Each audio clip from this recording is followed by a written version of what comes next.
What's going on, everybody? Devore G Money and Shake. This is the Not for Debate podcast. We are live on Facebook and on YouTube. You can listen to us on Apple Podcasts, Spotify, Anchor, and all other major streaming platforms. Be sure to go ahead and hit that like button, subscribe button, and most definitely share.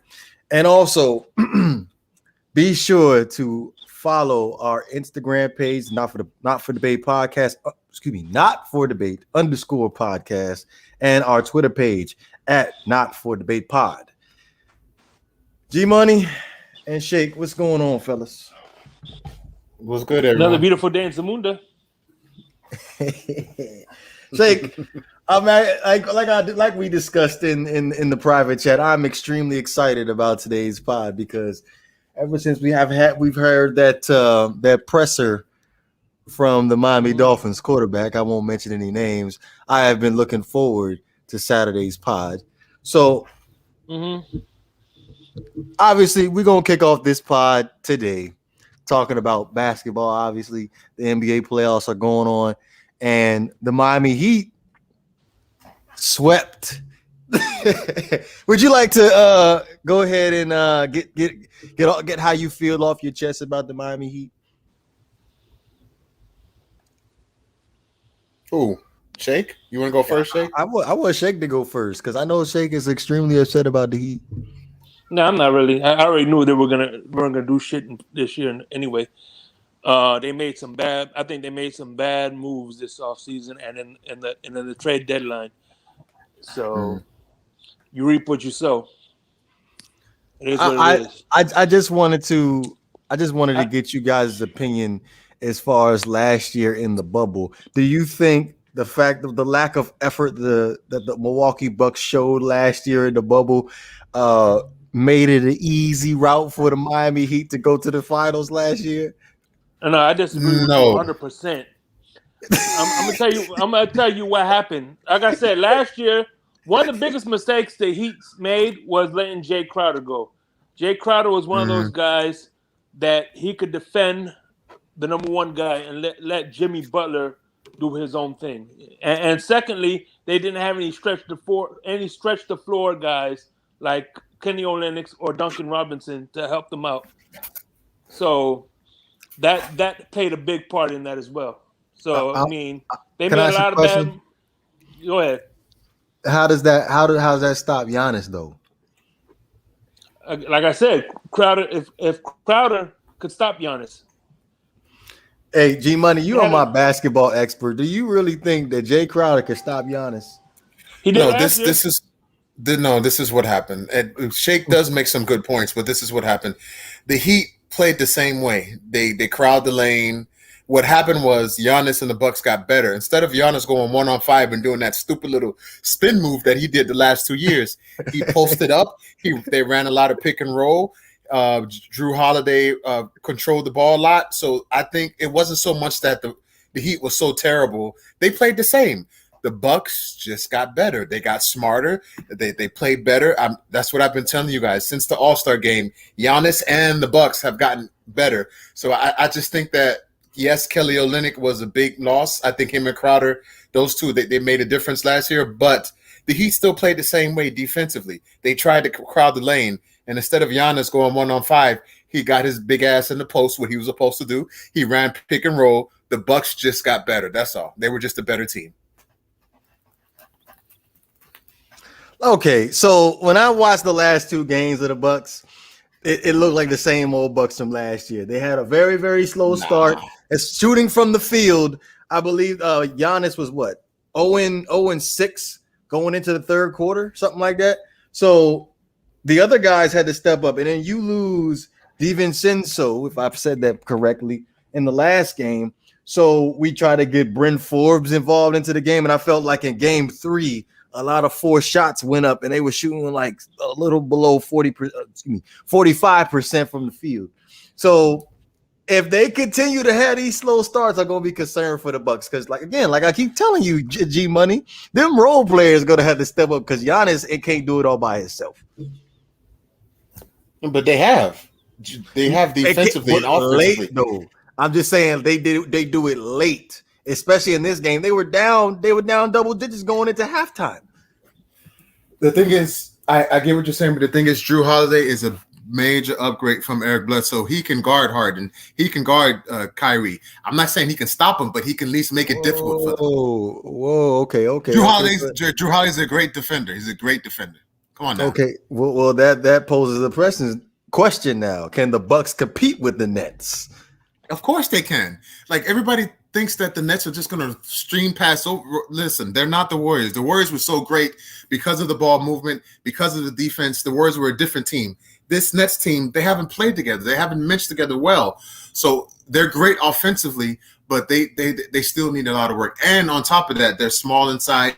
Jeff Green just went down with an injury, so they're missing a piece. Blake Griffin is still not all the way what he used to be. So they're not going to steamroll. Are they the favorites to win and all? Of course they are, but they're not going to steamroll. I see it going 6 or 7 games with the Bucks. It's going to be a tight series. 6 or 7 games with the Bucks. I like the confidence in the Bucks because I like my Bucks. But again, if they have a slow start like they had the last 2 games, I'm going to be concerned for the Bucks. Okay, I'm just saying, like, they only played 7-8 games together. Now what? 11 plus the playoffs, so they still need time to gel. Meaning, Harden, Kyrie Irving, and Durant. So I don't think they're going to be world beaters. They still might win the championship, but it's going to be a lot difficult than people think. Hey, I just want to put this out there that James Harden is just running the point right now. He can go out and get 40 whenever he wants to. So basically, he's holding back every time he comes out on the floor because he wants to distribute the basketball.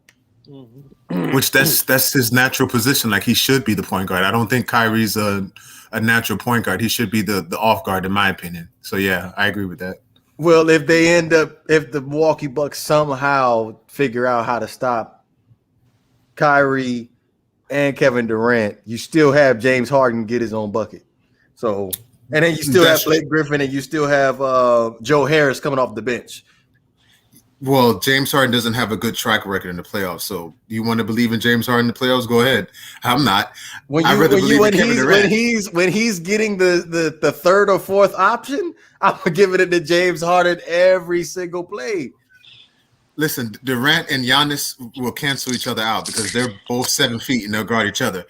James Harden is the key. You're right, but I just don't like he has to do more because he's been choking in the playoffs lately. The last 3 or 4 years, so we'll see. But they're still the favorite. Matchup, though. You got to look at the matchup. Okay, you just said Giannis and Kevin Durant are going to cancel themselves out. So that leaves Kyrie. Who's checking Kyrie? That'd be Drew Holiday. So now you have James Harden on Chris Middleton. I think Drew can guard either or. I think that maybe you could put PJ Tucker on James, maybe. I think that would be a good matchup. But I think Drew can guard either or. But if I had to pick, I would put Drew on Kyrie Irving, just to keep him in check. But if James starts to go, I would switch him on to James. I think he can guard either one of them. That doesn't mean that Milwaukee's going to beat them, but they'll make it tough for them. That's all.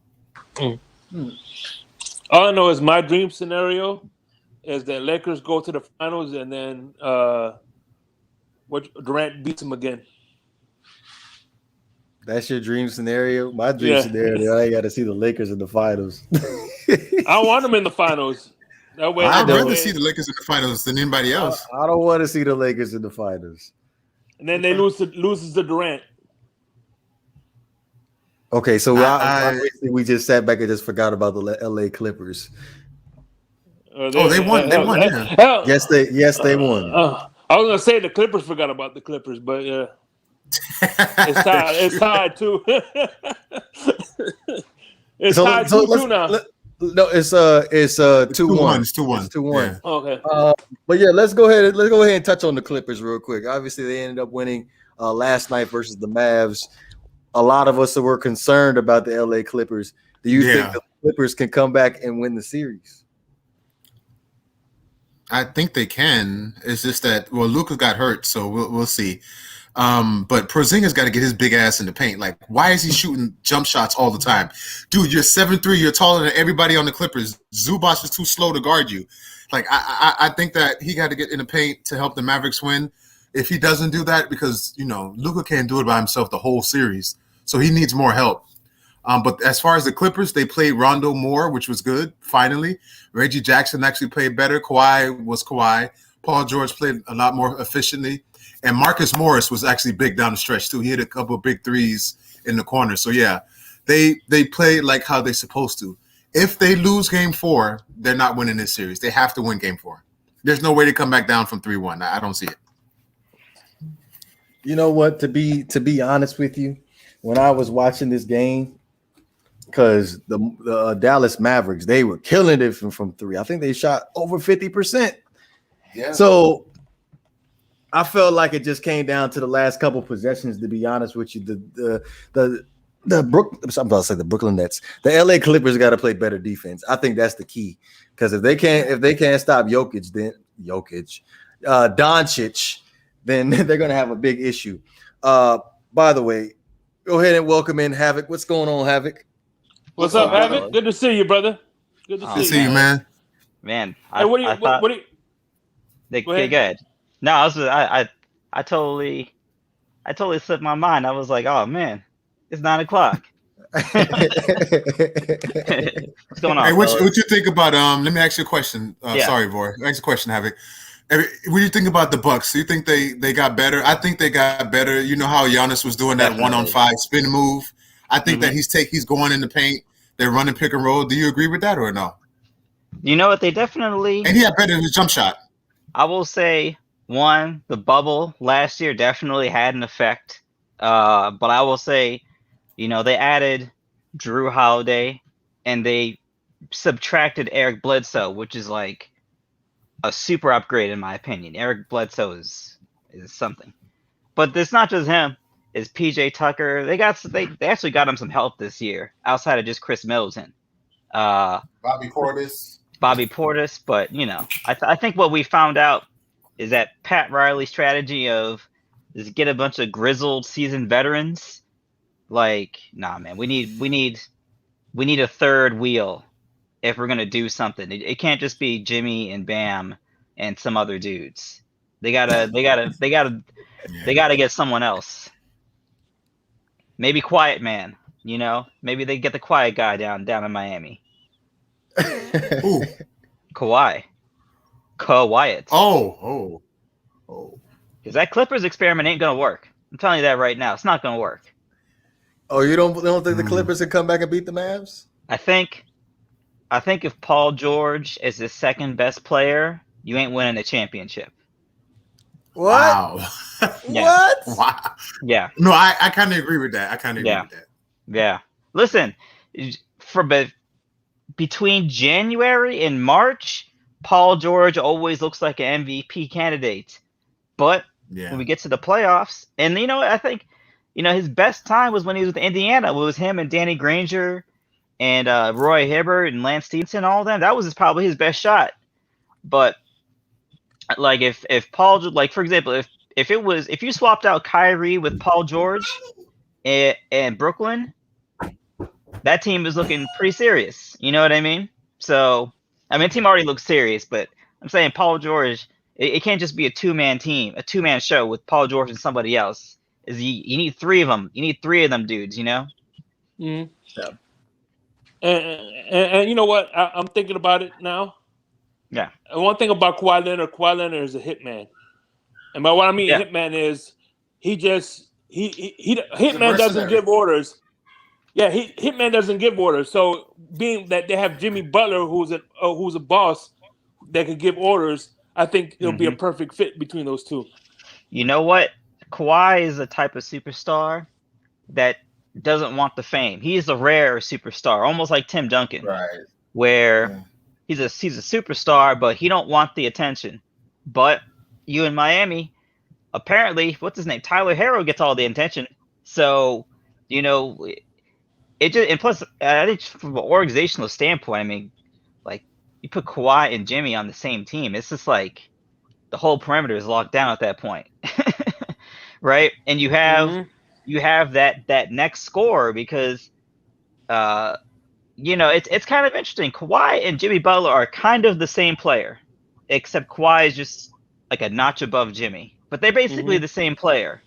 So I mean, that'd be very interesting to see. That'd be a very I'm not going to call it a boring team, but it'd be a pretty boring team. They'd win a lot of games, but it'd be pretty boring. So they have a chance to win the championship if there was them two on the same team. Oh yeah, you throw Bam into that? Have a chance. I don't think they would be good teammates together. What? Why not? As a matter of fact, he wanted Bam. Who's that? Kawhi wanted him in the Clippers. Ooh, Jimmy Butler. But, yeah, he wanted Jimmy Butler, but Jimmy Butler went to Miami, right. So that's why he went to he was calling around Paul George. Yeah. Well, here's the thing. There have been reports about Jimmy Butler as far as his interactions with his teammates, as far as him being scrappy and hardworking compared to what Kawhi is going into this season with Paul George. Yeah. As far as their dedication to their craft. So that's the reason why I would feel like that wouldn't be a good fit for Jimmy Butler. Well, that might be a good fit because maybe that's what he needs. As far as Kawhi, he needs somebody that's going to get in his face and tell him, yeah, he needs an alpha. And I think Timmy was a quiet alpha. And then when he was in Toronto, they had Gasol, they had Ibaka, they had Kyle Lowry. Those are three Lowry alphas. Was alpha. Yeah. So he needs that alpha male to get in his ass and tell him what you need to do. That's what Kawhi, because he's too quiet. He's very reserved. It's interesting. I don't think Kawhi needs someone to tell him what to do. Kawhi needs someone to tell the other dudes what to do. Okay, yeah. Like Kawhi ain't the dude that's gonna be like what Chris Paul's done for the Suns. Like Kawhi isn't going to rally the troops, right? Like at the end of the Miami game, Udonis Haslem was out there throwing the chair around, all that. Kawhi can't do that. That's not in his character. He's not gonna rally the troops. He's going to do what he's supposed to do, but he's not really like that emotional leader that is gonna, galvanize the squad. Kind of like Dwayne Wade. You know what I mean? Like when it was just him, he was just trying to give guys confidence all day long. So, man, Jimmy's the alpha, right? You get Kawhi. Kawhi's gonna do his job. Bam is gonna be, you know what I mean? The third of the big three. Now the question is, can they beat Brooklyn? Are they better than Brooklyn? No, absolutely not. Yeah, well, there you go. Absolutely not. There you go. They're not beating Brooklyn. No, I don't think anybody is. I'm not as sold on Brooklyn like everybody else. I think that because they haven't played together for a while, because Durant missed a lot of time, Harden missed a lot of time, Kyrie took a lot of personal days for whatever reason. They haven't played together well enough to be like. Of course, they're still the favorite. I just think that Milwaukee and Brooklyn, that series is going to go. Listen, Giannis, I'm telling you, the Bucks got better. They're going to give him a challenge. It's going to be tough. And then if once they get past the Milwaukee, then they got to play Philly. And there's no answer for Joel Embiid. There's nobody on the Nets that can guard him. Nobody. So it's not going to be as easy as everybody thinks. They're not the Warriors. I'm not that sold on the Nets. Yes, they most likely will win the championship, but they're not world beaters, in my opinion. I mean, I think the only thing that's going against the Nets is that it's their first year together. That's pretty much it. Like, and usually when you bring the superstars together, you gotta wait a season before they get it together. I think that's the only thing going against the Nets is that it's their first season together. That's it. That's the only thing I can knock them on. Is a chemistry bit. And let me ask you something. Yeah, go ahead. Let me ask the panel something. You don't think the two-man team of LeBron and AD can beat the Nets? The four-man team? Boy, they'd have to play flawless. I would have to say. They'd have to be on their P's and Q's. I feel like the X factor to that team is going to be Drummond. Or Dennis Schroeder, both of them probably. Yeah. I was gonna say more Drummond because as far as in the post, the Clippers don't really have anybody to handle Drummond and Anthony Davis. Mm-hmm. That's why I don't like the Clippers, because I mean, eventually if you want to win the championship, you're gonna have to go up against Jokic, or you're gonna have to go up against Embiid, and the Clippers don't have the answer for either one of those guys. So or AD, yeah. So, hey man, look, man, we all know, and I remember when Kawhi went over to LA, and everyone's like, yeah, the Clippers gonna make some noise, and then it turns out Kawhi Leonard and Paul George ain't enough. It's just not enough to win a championship. It is what it is. You should have heard my rant on Wednesday. You should have heard my rant on Wednesday. Oh yeah. Oh, so we came to an agreement that after this year they're gonna nuke it. Yes. Oh yeah.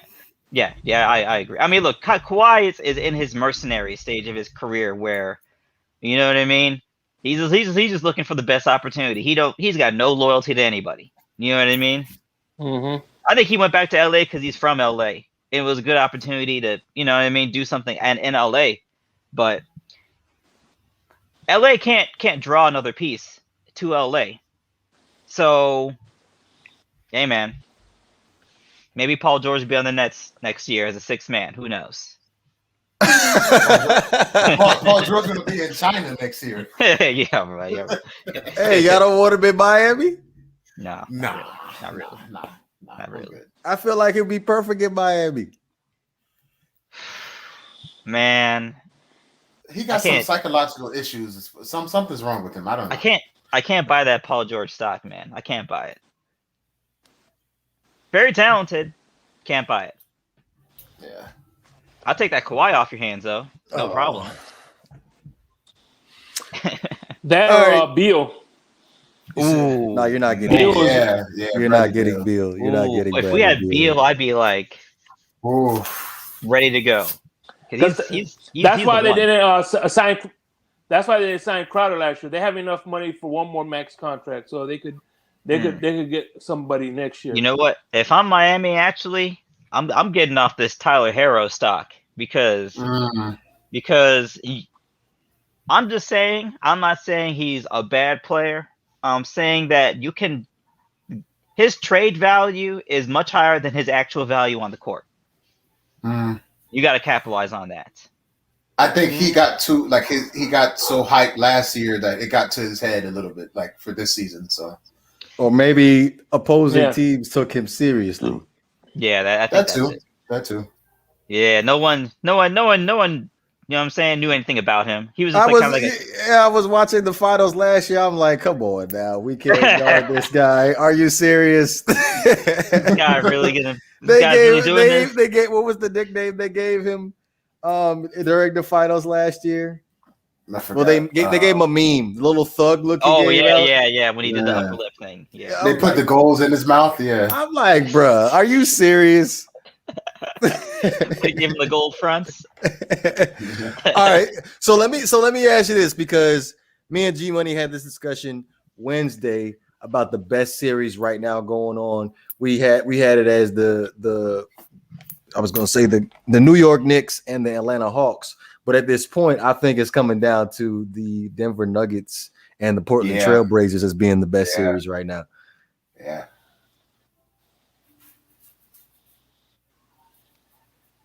No takers? The Hawks. So I think the Hawks game 3 wasn't as close because I think the Hawks are a better team than the Knicks. So I don't think that series would be close. I think the Hawks figured it out, in my opinion, because what's his name? The most improved player. What's his name again? What's the guy's Julius name? Randle. Julius Randle. Yeah, he's struggling so far. Like his percentage is terrible. Like I don't know what's going on with him. Derrick Rose is balling. Derrick Rose is playing amazing. He's balling. Yeah, he is. But it's too much defense for Julius Randle. He over here checking Trae Young. They keep switching him on Trae Young. He can't produce on offense. Yeah, man. All them fun little tricks they be playing in the regular season. You know, the playoffs start. All of a sudden, Julius Randle, he don't look as all NBA as people propping him up to look like. He's talented, but Julius Randle's the best player on your team. It's, you know, what are you really gonna do? I think they just don't have a third option. They don't have a second option, bro. Julius Randle is supposed to be the second option. But bro, he's the first option. No, D Rose is the first option. No, the last 2 games he put up over 25 points. What I'm saying is D Rose is not the star of the team. Julius Randle is supposed to be the first option. D Rose is just balling his heart out. That's how he plays. But going back to your point, Denver and Portland, that's going to be the best series. Julius Randle, the one with the big contract on the team. Yeah. Yeah, the big contract, but don't mean you're gonna be the main scorer. Come on now. If we didn't know who the main scorer is going into this series was going to be Derrick Rose. First of all, we know wherever Thibodeau goes, he's going to sign Derrick Rose. Right. That's a fact of life. Anywhere Tom Thibodeau goes, he's going to sign Derrick Rose. Right. So, but I mean that Knicks team, man, they just too young. They just they don't have enough. I like not this year as a team. They have a nice young team. They do. Yeah. I mean, I think Trae Young is a nice player. I don't know how kindly history is going to look on the Trae Young for Luka Doncic trade, but they're both good. But Luka's that guy. Yeah, Luka's definitely the guy. But as far as the Hawks is concerned, I like Herter. I like Clint Capella. They got Colin Sexton. What's his name? Bogdanovich. That's his name, right? Yeah, they got Bogdanovich. Cam Reddish. Yeah. Like they have some snipers on that team. They got some guys. And they got Sweet Lou too. You forgot about Sweet Lou off the bench. Lou Williams coming off the bench. Yeah. Lemon Pepper Lou. Lemon Pepper Lou. Oh, that's right. He got caught in Georgia with that. That's true. But I like the Trailblazers to win the series though. I know I said the Nuggets today, G Buddy, but watching this game, if they can distribute the basketball to each other like they did today, Carmelo get his shots. And but they don't play enough defense to win. That's their problem. Their defense is awful. If they can hit their shots, I feel like they can compete. They don't play enough defense to win, brother. I don't see it. Come on, Havoc. No, they don't. Tiebreaker here. They don't play. I mean, look, Dame Lillard. I just think that Portland just hasn't put the right pieces around him. They got some pieces. They don't have the right pieces around him. They need like a lockdown perimeter defender, so he doesn't have to exert so much effort on the defensive side. Like CJ McCollum is basically a straight up scorer. So is Carmelo Anthony. They're not giving you much more than just in buckets. So, hey, I mean, look, Dame Lillard, man, he could pull. But can they get past Denver though? At least the first. No. Especially if Michael Porter Jr. keeps playing the way he's playing. No. And then the difference is Denver's got the MVP on their roster. Denver's got the MVP. You still stuck on that he's gonna win the MVP? He will. He will. Who's gonna win it over him, Vor? Who's gonna win it over him? I told you who's winning it. Who? Chris Paul's not winning it. Steph didn't make the playoffs. No, it doesn't matter. He's winning it. I'm telling you, you can't win the MVP and miss the playoffs, bro. Yes, you can. It'll be the first ever. No, you can't. No, it's not gonna happen. It'll be the first ever. Steph will win it. You know it. He's got his scoring title. You know what I mean? That's Steph's prize for the season. He's gonna get a couple MVP votes, but to be honest with you, I think Chris Paul is gonna get more MVP votes than Steph Curry will. Yeah. I'm definitely gonna mark this down. Especially if you say Chris Paul gets more MVP votes than Steph Curry. I think so. Absolutely not. The Suns have been out of the playoff for a long time. I hear you, but you look at the Phoenix Suns roster and you look at the Golden State Warriors roster. It's not about the roster. It's about the team that missed the playoffs for 11 years and one player. I understand. Makes a difference. I understand, but look at Steph though and what he's doing. He's doing what he's supposed to be doing. Brother, there's no way they're going to give an MVP to a guy that missed the playoffs. It's not going to happen. He's doing what he's supposed to be doing. He's balling around a group of scrubs. If you've ever watched Miami Heat basketball, it's what Dwayne Wade did for a lot of the 2000s. He's balling with a bunch of scrubs. He didn't have a bunch of scrubs. And by the way, oh my gosh, you could very well make the case Dwayne Wade had an MVP season, but he was balling with a bunch of scrubs, so he didn't get any looks. All right. In 1975-1976 season, Kareem Abdul-Jabbar won the MVP without making the playoffs. So there. Yeah, what were his stats? First of all, none of this was boring. What were his stats? He was averaging 50 and 25, right? So That's almost equivalent to what Steph is averaging since the month of April. 25 and 5 blocks. Since the month of April, Steph has been averaging 30 points a game. It's not going to happen, boy. It's not going to happen. Jokic is the MVP, brother. Man, Kareem they might even give it to Embiid. Yeah. No, the thing is, Embiid and Jokic had comparable stats, and Jokic played all the games this season. That's true. So they're gonna give it to Jokic based off that alone. Yeah. You just think Jokic is gonna win it, huh? Oh, 100%. Bro, he's killing them, bro. He is killing them in the playoffs, man. They got no answers for him. He didn't look too good today. That's they're still gonna win the series. I don't know. I'm switching my pick now. I'm going with the Trailblazers. Nah, man. I got Denver. No, I got Denver's gonna win. Yeah, I mean, look, if Jamal Murray was active, it would be a lock. But him not being active is giving them some hope. But Denver's gonna win that. Okay, what about the series that we haven't mentioned yet? Memphis and Utah. Do you think Memphis has any shot or not? No. That's dead. No. I don't know. They played well in game 1. I mean, I'm not surprised. You know what I mean? They're gonna be scrappy, but nah, man. They don't have anything on Utah, bro. Ooh, they can't mess with the Spider-Man. Yeah, I mean it's him. it's the Gobert and Ingles. They got like a lot of depth. Utah has a lot of depth on their team. They do. So, no, they don't. I mean, look, they got John Morant. John Morant's gonna get his feet wet. You know, I don't know where this Dylan Brooks fellow came out of, but he's playing well. Yeah, so I don't know where this Dylan Brooks. Donovan Mitchell came out in game 2 and got him 2 quick fouls, and after that, he just didn't play well.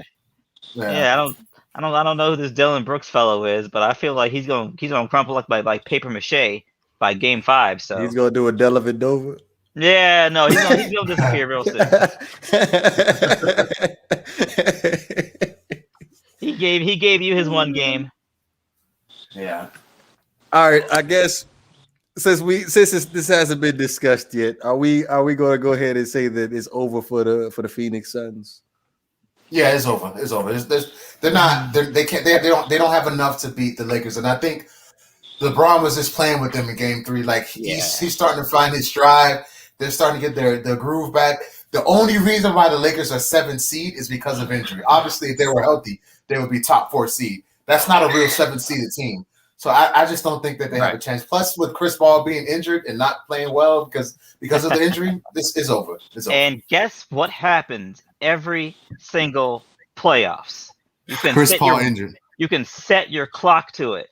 Chris Paul gonna get injured, and his team's gonna lose because he got injured. You can set your watch to it. It happened with the Clippers. It happened in Houston. It's happening right now. Yeah, it's unfortunate, but yeah. Hey, it is what it is. All I can do is call it the way I see it. It's all I can do. Don't be too harsh. Chick, I'm so glad you came back because when I saw you leave, I was like, nah, bro, you gonna be here for this. You're definitely going to be here for this. Well, we gonna get this. We go to the Dolphins talk. Havoc, you already know. You already know I'm gonna take it there. You definitely know I'm gonna take it there. Yes. I'm here to weigh in. I'm just here to listen. I'm here to weigh in. Nah, G buddy, because I want to hear your opinion first. Because I feel like you don't have that biased opinion in this group chat here. It's fine. I'm biased. Yes, I know you're biased. We're all biased. We're all fans. So this week, Tua met with the media, and he made. Why don't we do something? Hold on, wait a second. Why don't you do something better? I knew he was going to interject. No, this is not an ass on the pole moment. No, I'm not betting or nothing like that. Why don't you Censure the Maestro. Play the interview. Play the interview. Why would I want to play the interview? So that way you don't put your spin and your twist and your narrative. I'm not putting the spin. I got the quote right here. Let's hear it from the man's voice. Let's hear it from the man's mouth. Let's hear it from the man's mouth. Quote right here. I got the ain't quote no quote. right Let's here. hear it from the man's mouth. Let's hear it from the man's mouth. That would take the last 20 minutes. This is your. This would take way this is your too world. long The last for me 20 to minutes pull of the that show. up. Go ahead. Like this is. I'll just give you the quote. Well, I would say let G Money give his take because I have the smoke ready. Go ahead. Lined up, ready to go. Okay. Okay. What did he say, boy? Because so Tua was asked about his play last year for the Miami Dolphins, and the most disgruntled quote that he put out during that interview with the Miami media was, and I quote, Shake, correct me if I'm saying this right or not. I wasn't comfortable calling plays. I just rolled with the play, even if I knew it wasn't going to work. I was going to make it work. Then Tua clarifies, I didn't know the playbook really good, which translation, well, didn't know the playbook really good, and that's on no one but me. Play calls were simple when I was in. okay, so I'm going short here because I'm not going to go too long on this because I know Havoc and Shake want to get in. But my thing is this is the future of the Miami Dolphins, the quarterback that doesn't know the plays. Like this is who you are betting on. It doesn't look too good for the Dolphins, man. And people make fun of my Eagles, but this is the guy. Y'all, okay, I'm done. That's all I got to say. That's it. Okay. So for me, it's interesting because if Tua is an interesting guy because he gets a lot of media attention, but he's not really media savvy. Like he's not real. Like he's kind of like anytime I hear him get interviewed, he's almost like a little. He's almost. I don't know if it's too honest or if he's like a little bit naive to kind of with the media. Like when the media's trying to set him like line him up, but in my opinion, I think he actually might be too much of a good guy because this was a perfect opportunity for him to throw Chan Gailey under the bus and run that thing over him 10 times. But he didn't take that route, and he could have done it. He could have thrown Chan Gailey under that bus and run over him 10 times over, but he didn't do it. He took the heat. He said, "You know what? It's on me. I didn't learn it." But I think this offseason has confirmed a few things for me. Number one, and this may be a knock on Brian Flores, but it may also not be a knock on Brian Flores. Clearly, he did not bring in Chan Gailey for Tua Tagovailoa, right?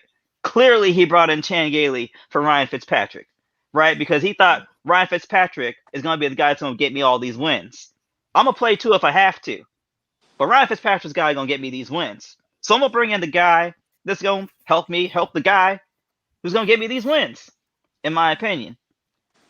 Now, in terms of the whole, not knowing the playbook thing, hey, bro, that's on you. I don't know what to say. Like, you say you don't know it, that's on you. I can't. He pulled a Jamarcus Russell. I don't know if it was quite that bad, but I don't know if it was quite that bad. I think to an extent he knew it. I think to a certain extent, hey, that first year was not good, was not great, and I will say, not necessarily the worst rookie season from a quarterback I've ever seen. So, moving forward, which is kind of all we can do. Hey, he's got an off season with the playbook. Instead of coming in with a jacked up hip, to a certain extent. We can't make that excuse no more. I'm not making the excuse. I'm just pointing out the obvious. I'm just saying it's kind of like an ACL situation where, the doctor's gonna clear you, but you ain't right. And I think that's what it is. He didn't really look right last year, in my opinion. He didn't really look right last year, in my opinion. So, you pair that with bring in an offensive coordinator that's really there for the veteran and not really there for the young guy. Mm-hmm. And then you pair that with, maybe Tua's a little wet behind the ears. Like I said, he's got a lot of media attention, but he's not really media savvy. So he's a little wet behind the ears. Maybe he doesn't understand things, but he doesn't really want to rock the boat, right? He doesn't want to rock the boat. And before Shake, go ahead, brother. Sorry. And maybe that is a fault of his, is that instead of saying, "Hey, man, you gotta break this down because this ain't working for me," maybe he was just like, "Oh, I'm gonna go out there. I'm gonna try and make this work." So, he's got to bite that bullet. But moving forward, man, he is the future. Before Shake goes in, because I know Shake wants to go in. Before he goes in, I just want to say that it's bad that press conference or interview, whatever it was, that's bad. But I think that he still has a chance to be great. But you got to learn the playbook. You can't come into the season and not know the playbook. Yeah. But go ahead, Shake. You got the floor, brother. Go ahead. All right. First, let me start by saying, G-Money, have fun. Your Eagles being Cowboys bitches this year. And secondly, see this? It's on the wood. I bet you $50 that the Jets will be better than your Eagles. But I thought this was a Tua subject. But okay. No. Bet that. That's fine. We could bet that. You bet it? All right. I'm confident that the Eagles will be better than the Jets. Yeah. Cut that out, DeVore. But anyway, that's what I wanted to say to you. But anyway, like I said before, I wasn't expecting much from Tua last year because of a rookie season.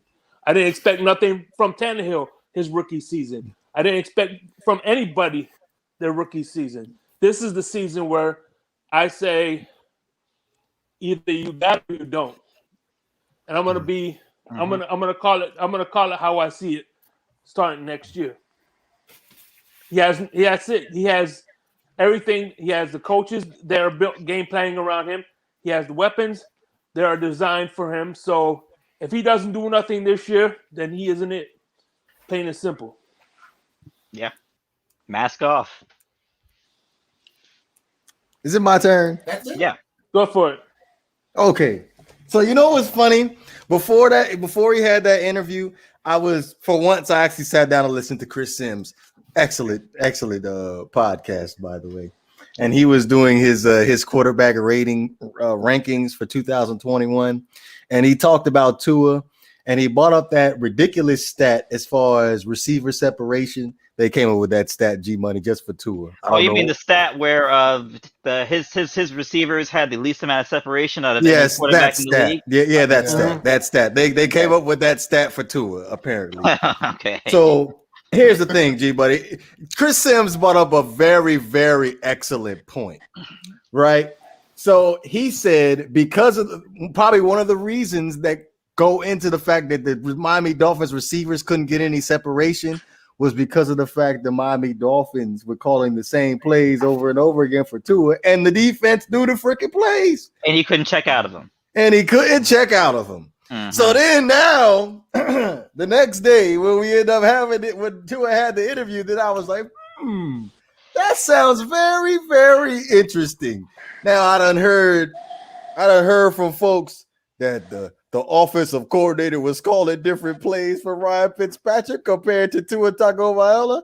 Now I'm 99.9% sure now that was not the case. Tua looked like a deer in headlights. He didn't know the freaking playbook, and I guess his head was just scrambling. It was just scrambling. A whole bunch of things just going on as far as pre-snap reads, during the play read, like just a whole bunch of stuff is going on. I guess the easiest decision is to make is, well, the two easiest decisions to make is hold on to the ball or check it down to the back. But why couldn't he audible though? Like they didn't let him. They didn't allow him. He didn't like, know the playbook. What was the issue? So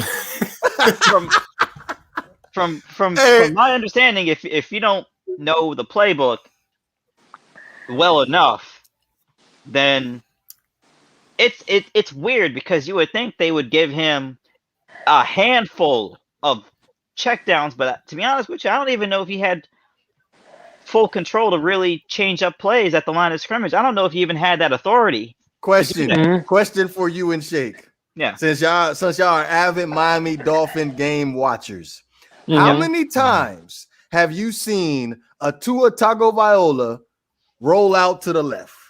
A couple times. Now, don't bullshit me. It was more than a couple of times. Once or twice. Once or twice. But you know what's the crazy thing about it? We're talking like he played so bad. The Dolphins still won 10 games. They still won 10 games. If you look because at the numbers, of the defense. I keep telling you. It wasn't solely just the defense. He had something to do with it too. G-Money, the defense had 18 takeaways that set up Tua to be put in field goal range. How bad can you freaking play? You only got to go 45 yards. So all the losses are on him, but none of the wins are on him. Okay, I see how you say. Hey, G-Buddy, at this point, anything that G-Buddy, anything that Shake says at this point is irrelevant. It is irrelevant. No, everything you said up before this point was irrelevant. All the losses on him. None of the wins are on him. Okay, I got you. I got you. None of the wins. All the losses. I got you. We tried to blame everybody but Tua. Who's blaming? And then Tua just came out and said his own mouth. Look, I mean, you could very well, at least from my perspective, I think he came in a little bit behind the ball, and he just never caught up. He came in behind the ball. He never caught up. Probably a lot of time that other quarterbacks may have had allocated to other things. He was out here getting his rehab on. So, getting his rebound on and not reading the playbook. You can't do both at the same time. Hold on. You guys acting like he's the only quarterback that wasn't allowed to check out of their plays. Goff wasn't allowed to check out of his audibles. Ryan Tannehill, when he was under Gates, wasn't allowed to check call audibles. Yeah, brother. But if you come into the season and you don't know the playbook, that's a problem. It's an issue. You got to know the playbook, man. Come on now. He said he didn't. I hear what you're saying. First of all, he said he didn't know the playbook. He didn't know that well. He knew a little bit of it. You're trying to make it seem like the question again.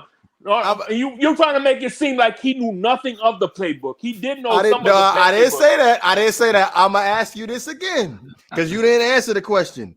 How many times have you seen a Tua roll out to the left? I'm sorry. I don't have a fucking counter. Guesstimate for me then. Again, I don't have a counter of how many times. Nah. I don't do that. Wait. Hold on, boy. Do you have the answer? boy? I don't have the answer, but I know it's more than a dozen times. What the hell are you asking? So what the hell are you asking for? No, because I'm just saying, like that. I don't have a dude. I'm not watching the game. Okay, he rolled out 1, 2, 3. Okay. 3 times. That's my freaking point. You're running the same freaking play over and over again. I don't have a fucking counter. I'll tell you how many times he rolled out. How many plays you expect him to know if he don't know the whole playbook? I mean, that goes into the whole receiver separation. When I played scout team in high school, they ran the same plays over and over again. If I know the freaking play, I'm going to jump the route every single freaking time. Going into receiver separation. I got a question though. Okay, so what else do the Dolphins have? Do you want him to? Do you want them to trade him? Like that's their future. They have to go. I get your point, but they still have to go with him. They got to roll with him. And I think to a certain extent, when he said, "I didn't know the playbook really that well," I mean, when I look at that, I see coded language. Once again, I see a guy that don't want to throw nobody underneath the bus, although there may be a case for how engaged was Chan Gailey really during last season. I think I saw several times.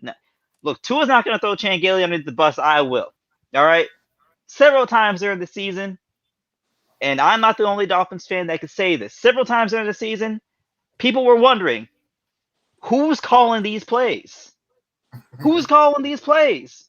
Because there were certain points of the season, I'm talking about for both Fitzpatrick and Tua, particularly with Tua, it's like, even I'm watching the games, listening to commentators, they're just like,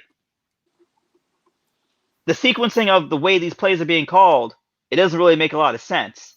So I'm saying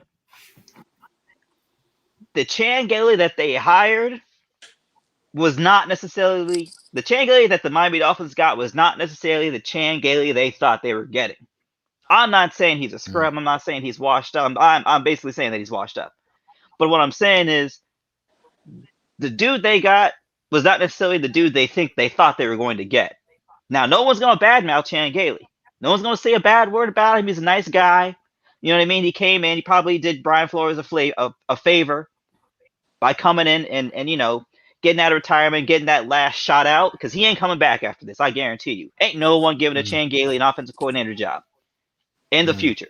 So I think to a certain extent, Tua is aware Chan Gailey kind of, did Brian Flores a favor by coming and to be the offensive coordinator, particularly for Ryan Fitzpatrick. And he's using coded language because he doesn't want to throw the dude under the bus. Right? Wait, he doesn't want he doesn't want to throw a dude who's retired forever, basically. He's basically retired forever at this point. Just want to throw him under the bus. So it is what it is. I just got a question for Vor. Are you insinuating that Tua is a bust? Is that what you're getting at? No. Okay. You better watch what you call a bust too. Real quick, I did want to touch on. By the way, before you do that, I just want to say that one thing I do agree with you, Devore, is the fact that people are saying that they're calling two different. Gailey was calling two different plays was crap because at the end of the day, the receivers and the running backs and the offensive lines had to learn two different playbooks. So they couldn't do that. So everybody has to be on the same page. So there can only be one playbook being called in every season. So to say that it was two different plays is I don't believe that. I think that unfortunately, I think that Gailey, like he said, he didn't know the playbook. He gave him the watered down the playbook for dummies version. He gave him the first page. That's what he did. He gave him the first page. he gave him the watered down version. And Fitzpatrick, who knew the playbook, the first page. Hold on, and Fitzpatrick, who knew that playbook in and out. Yeah. Can I ask a question? Hey, can you imagine if Tua got that Chad O'Shea playbook? Shit.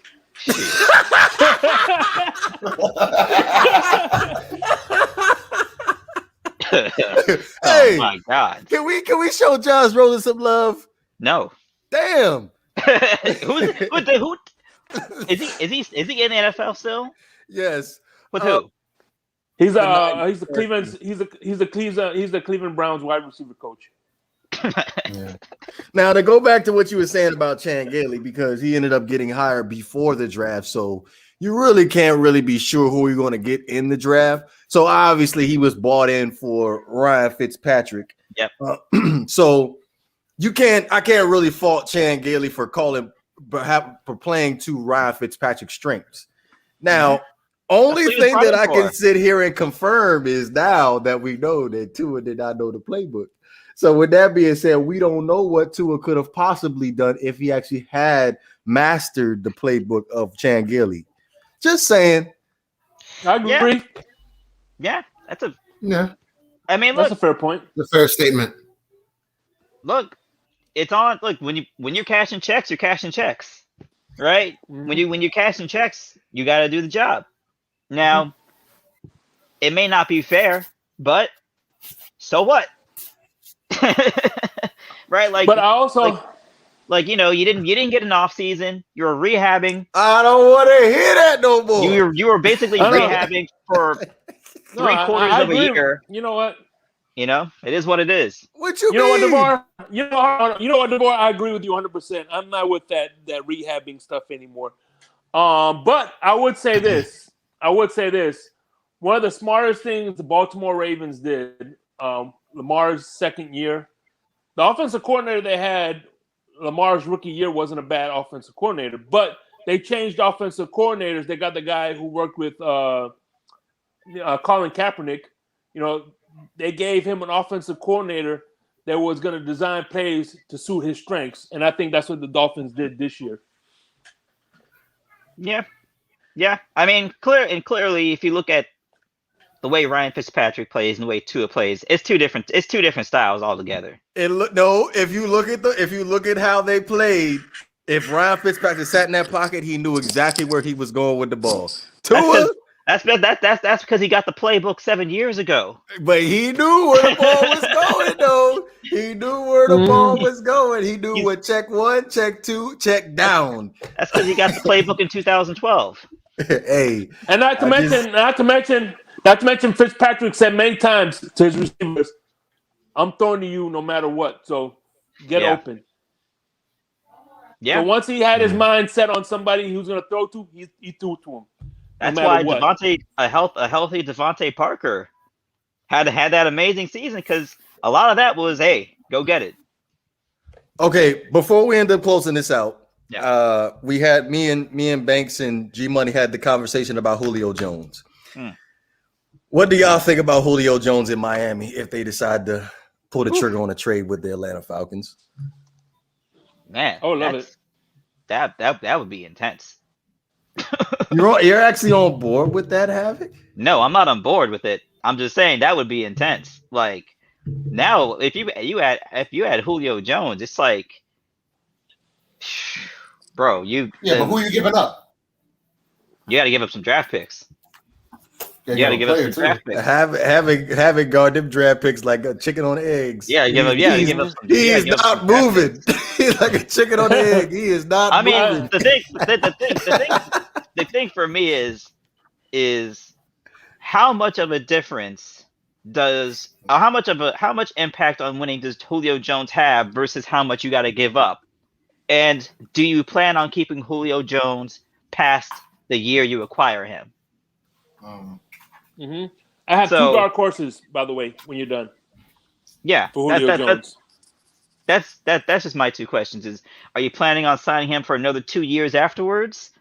Like, is this a rental situation?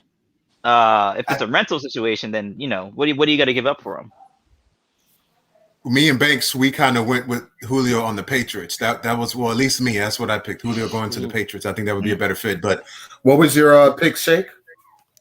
2 dark horses. 1, the Green Bay Packers. I think this move would again, dude. Let me speak. You could have your opinion. Let me speak. This is my opinion. You could do all your notes all you want to. It's a fact. Just like you said, it was a fact that Jaguars weren't going to draft that running back, and that happened, right? You right. I was wrong. I'll be happy to admit that I'm wrong, but I know for a fact the Green Bay Packers ain't getting the Julio Jones. They almost owe as much money as the Eagles right now. Let me speak on this. Anyway, I think if they pick him up, it'll be kind of as a I'm sorry to try to get things right with Aaron Rodgers. Mm-hmm. And the other one is the Rams. The Rams, they don't know shit about no draft picks. And I think Julio to Green Bay would be like,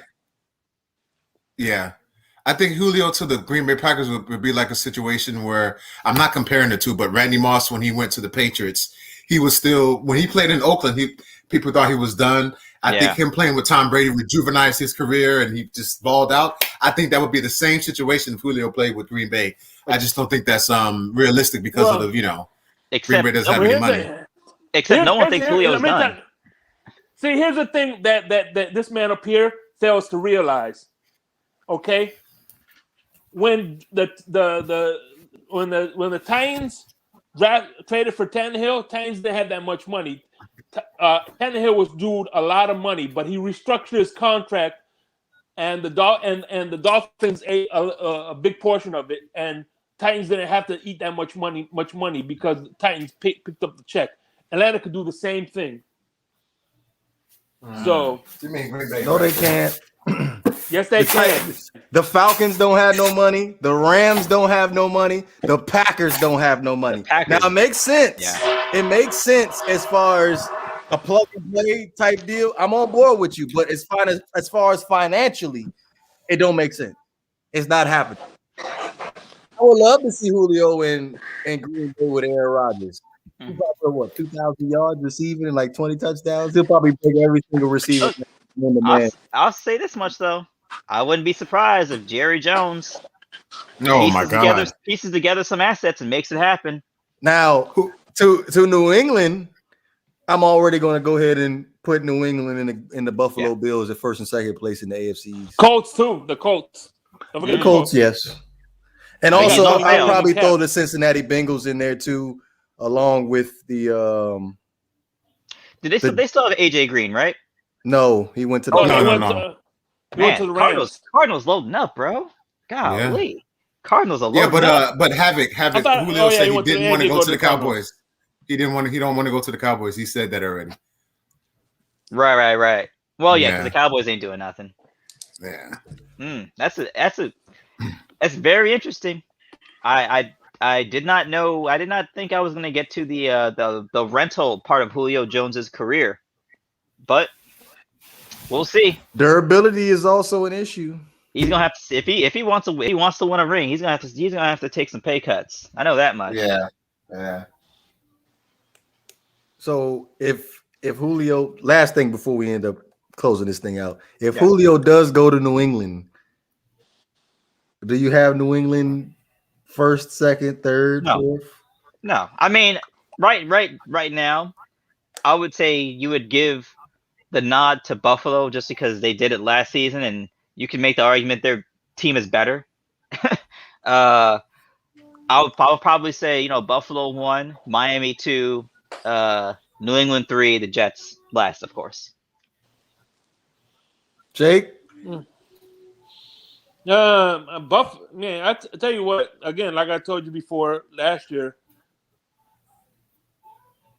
Cam Newton had the same excuses as Tua did. No offseason. Coming into no offseason, no playbook, new team, new everything. So I think he's gonna play a lot better than he did last year. So Cam still can't throw. All right, do you have the New England Patriots covered in the top 2 in the AFCs? They can be. I want to rule them out. So who are you taking out? The Dolphins? No, I would still say they come in third, but I want to rule them coming out in second. Oh, so that's a biased opinion. Okay, I'm not afraid to say it. The Dolphins are coming in third. Mm-hmm. No. I disagree. Y'all are in denial about this. The Dolphins are coming in third. There are some concerns with the Dolphins' rush defense for me. This is contingent on Julio Jones going to the New England Patriots, right? Because as he currently speaks, the Patriots have a gang of tight ends and still no wide receivers. Right?